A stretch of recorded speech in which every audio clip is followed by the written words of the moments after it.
Now, Democratic Senate candidate P.G. Sittenfeld's focusing on the gun issue in his campaign. He's speaking tomorrow in Akron. He says if more guns equaled more safety, America would be the safest country in the world. But instead of being safe, an American dies from a gun every 16 minutes.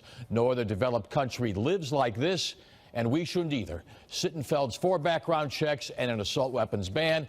His Democratic opponent, Ted Strickland, a strong supporter of gun rights.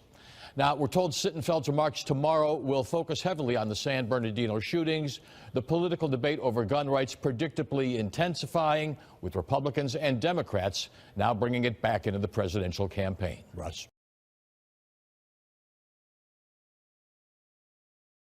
Gun control, once again a hot topic. Democratic Senate candidate P.G. Sittenfeld calling for tougher laws and calling his opponent Ted Strickland too cozy with the NRA.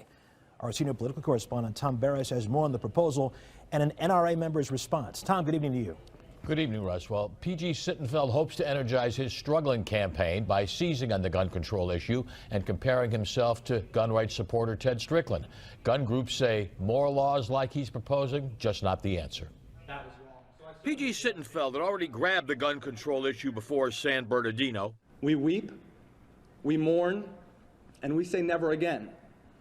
But then nothing changes, nothing happens. Gun owner, NRA member Phil Mullivore. We welcome debate.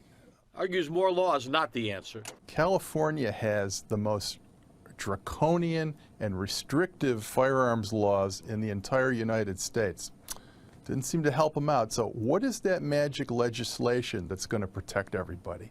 Democratic frontrunner to challenge Rob Portman, Ted Strickland, gets good NRA grades. Senator Portman and Governor Strickland are just different sides of the same coin. They've both earned A ratings from the NRA by doing exactly what they're told. I've been shooting with Ted Strickland at a gun range, and I know he has respect for the Second Amendment, and he's a pretty good shooter. Sittenfeld wants background checks, a ban on assault weapons. They're designed to kill enemy soldiers in wartime assaults, and they do not belong on the streets of our cities. Most so-called assault rifles are used for hunting purposes. And a law to stop those on no-fly list from legally buying firearms. If you are too dangerous to board an airplane, you are also too dangerous to buy a gun. Underlying all this, a belief more is at stake. There is a stream of thought on the far left that would like to repeal the Second Amendment. No one is talking about taking away everyone's guns. What we are talking about is common sense. Sittenfeld hopes San Bernardino's a tipping point in the gun debate, and a debate with Strickland what he's aiming for. Now, Ted Strickland does now support background checks, and he would vote for banning suspected terrorists buying guns. Sittenfeld faces Strickland in the March primary. He's tried to get debate so far. Strickland is not interested.